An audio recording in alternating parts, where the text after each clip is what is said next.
આપણે બધા મોસ્ટલી શું સમજીએ છીએ કે બ્રેસ્ટ ફીડિંગ બેબી માટે બેસ્ટ છે, અને એ વાત સાચી પણ છે. પણ એ બ્રેસ્ટ ફીડિંગથી મોમને પણ બહુ બધા ફાયદા થાય છે. તો સૌથી પહેલો ફાયદો મમ્મીને જે થાય છે એ ડિલિવરી પછી જે યુટ્રસ હોય, જેને ગર્ભાશય કહીએ છીએ આપણે ગુજરાતીમાં, એને શ્રિંક કરવામાં હેલ્પ થાય છે.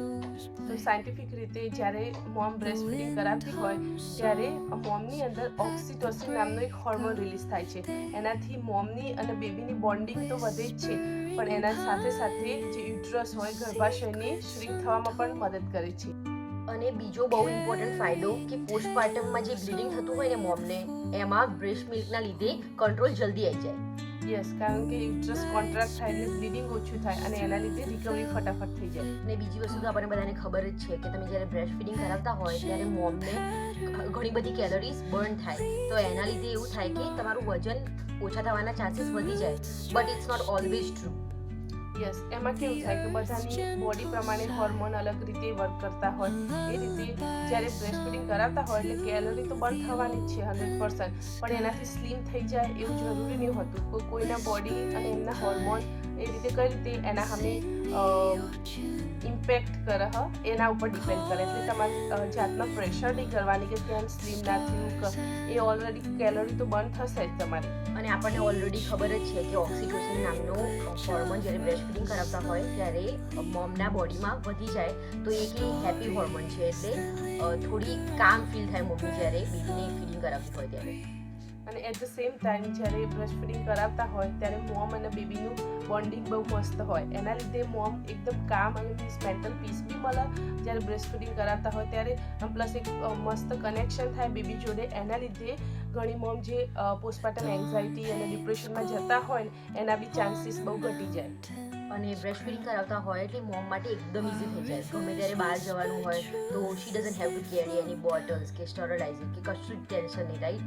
ખાલી તમે પ્રેઝન્ટ જોઈએ એટલે everything is so convenient for the mom and the baby.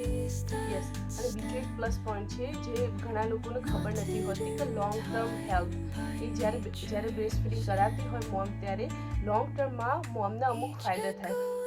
એવું રિસર્ચ થયેલું છે કે જ્યારે મોમ બ્રેસ્ટ ફીડિંગ કરાવતી હોય તો બ્રેસ્ટ કેન્સર, ઓવેરિયન કેન્સર એ બધાના ચાન્સીસ એકદમ ઓછા થઈ જાય લેટર લાઈફમાં. પ્લસ જે મોમને જેસ્ટેશનલ ડાયાબિટીસ થઈ હોય ડ્યુરિંગ પ્રેગ્નન્સી, એમને શુગર આવવાના ચાન્સીસ બી ઘટી જાય, મીન્સ ડાયાબિટીસ થવાના લો રિસ્ક થઈ જાય. અને આપણને ખબર જ છે કે આજકાલ ફોર્મ્યુલા કેટલું બધું એક્સપેન્સિવ થઈ ગયું છે, તો જ્યારે એક્સક્લુઝિવ મમ્મી બેબીને બ્રેસ્ટ ફીડિંગ કરાવતી હોય ત્યારે ફાઇનાન્શિયલ રિલીફ થઈ જાય, because it's completely free, right?